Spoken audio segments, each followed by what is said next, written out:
রুটি বা পরোটার সাথে এই সবজি খেতে অনেক বেশি ভালো লাগে। আসসালামু আলাইকুম, হ্যালো এভরিওয়ান। প্রথমে চুলাতে একটা কড়াই বসিয়ে তাতে কিছুটা সরিষার তেল দিয়ে সামান্য পরিমাণে কালো জিরা ফোড়ন দিব। কালো জিরা ফোড়ন দিলে সবজি খেতে অনেক বেশি ভালো লাগে। তারপরে কিছুটা রসুন কুচি, কাঁচামরিচ, তেজপাতা দিয়ে ভালোভাবে নাড়াচাড়া করে লাল লাল কালার হওয়া পর্যন্ত ভেজে নিব। রসুনটা লাল লাল কালার হওয়ার পরে তাতে সবজি দিয়ে দিব।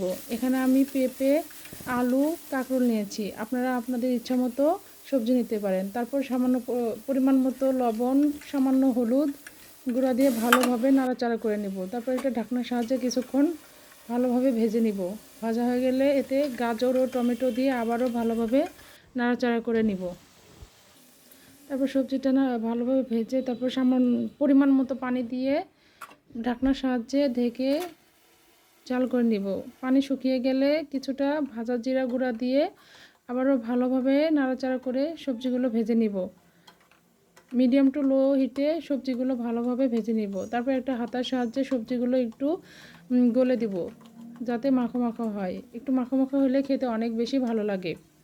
তারপর পানি একদম শুকিয়ে যাওয়া পর্যন্ত সবজিগুলো ভাজতে থাকবো।